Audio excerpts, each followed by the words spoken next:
Demonstrasi kontekstual penerapan segitiga restitusi modul 1.4 budaya positif. Assalamualaikum warahmatullahi wabarakatuh. Saya Dwi Retna Sari, CGP Angkatan 11 Jawa Barat dari SD Negeri 179 Sarijadi, Kota Bandung.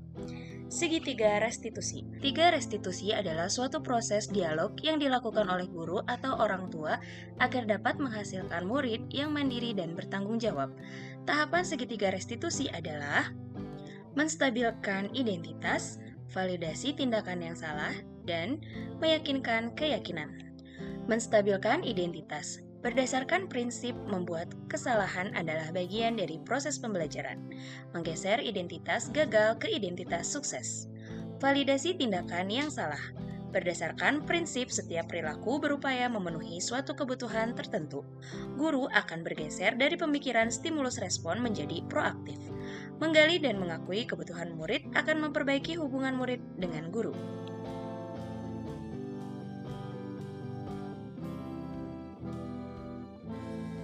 Menanyakan keyakinan.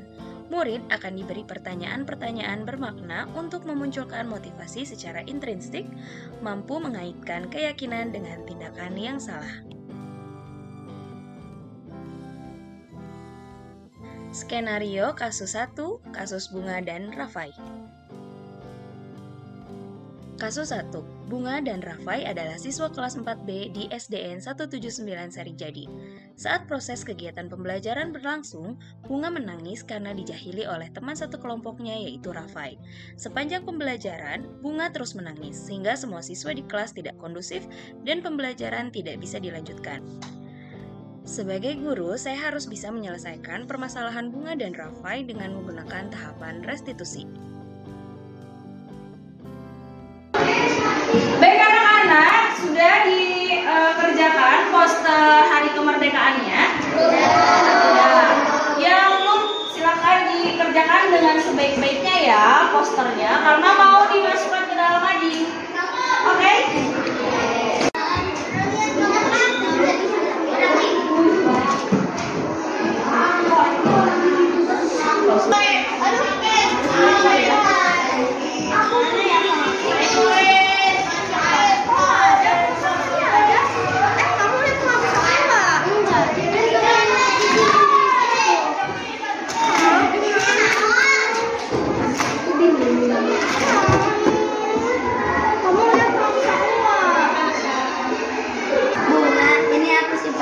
Sampah ya.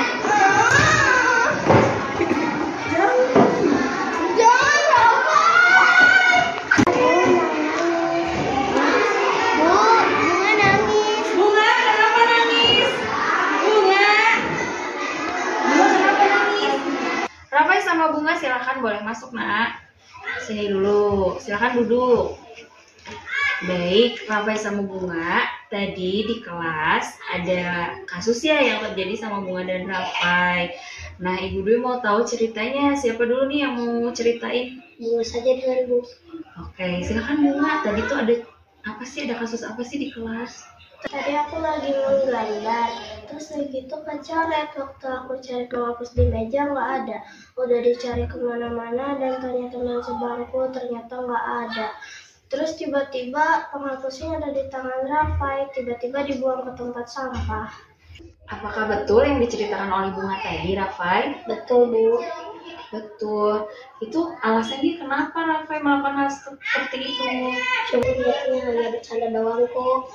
Nah, manusia butuh kesenangan betul, tapi tindakan yang tadi menurut kamu bercanda yang seperti tadi betul tidak? Tidak, Bu. Tidak ya. Nah, yang Rafai lakukan tadi apakah sesuai dengan keyakinan kelas kita tidak? Tidak, Bu. Keyakinan kelas kita tuh apa sih? Membuat semua orang bahagia. Tapi yang tadi dilakukan apakah membuat semua orang bahagia belajarnya? Tidak, Bu. Tidak ya. Nah, sekarang apa yang harus Rafai lakukan agar bisa memperbaiki kasus yang tadi? Meminta maaf dan tidak mengulanginya lagi, Bu. Nah, hebat ya. Rafai sekarang sudah mau meminta maaf, juga berjanji tidak akan mengulangi lagi. Ibu doakan semoga Rafai jadi lebih hebat lagi ya setelah ini ya. Oke, dan berjanji betul ditepati janjinya tidak akan mengulangi lagi. Silakan boleh saling bermaaf-maafan. Iya ya, silakan kembali lagi ke kelasnya. Terima kasih ya. Assalamualaikum warahmatullahi wabarakatuh. Nama saya Rafai dari kelas 4B SDN 179 Sarijadi. Perasaan saya senang telah melakukan restitusi dan menemukan solusi dari kasus. Terima kasih Bu Dwi. Dadah. Kasus 2, skenario kasus Ismail. Ismail adalah siswa kelas 4B di SDN 179 Sarijadi.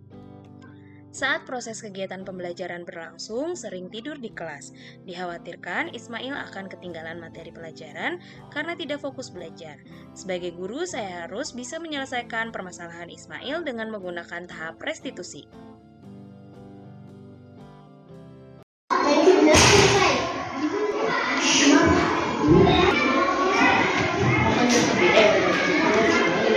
Iya. Aku lagi nyobain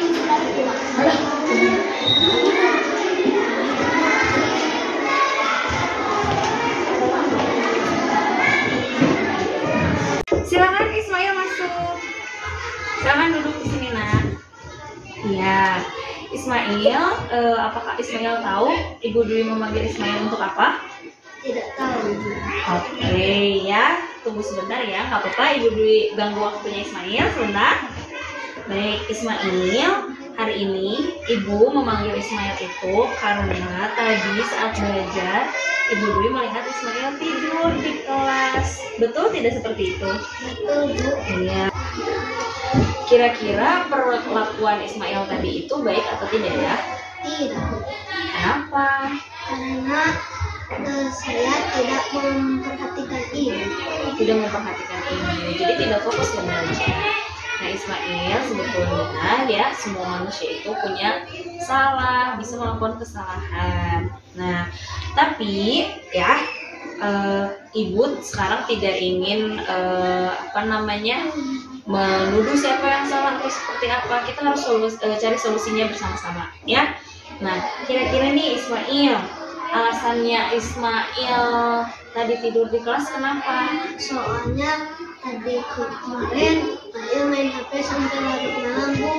Sampai larut malam main handphonenya. Jadi lupa tidur. Lupa tidur. Oh, jadinya pagi-paginya ngantuk.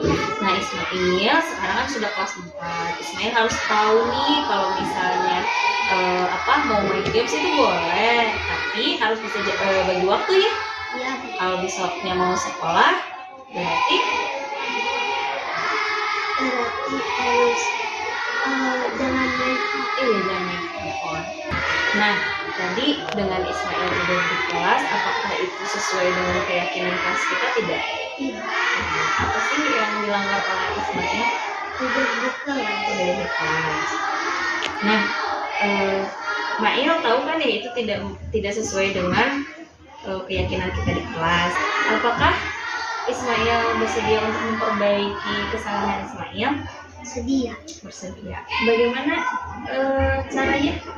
Tidak mengulangi perbuatan yang kemarin itu. Bagus ya. Ismail sudah berjanji tidak akan melakukan perbuatan yang kemarin ya. Itu sudah bagus. Tidak mengulangi lagi. Ibu Dwi tanya juga nih ke Ismail, kira-kira kapan akan melakukannya? Sekarang. Mulai sekarang ya.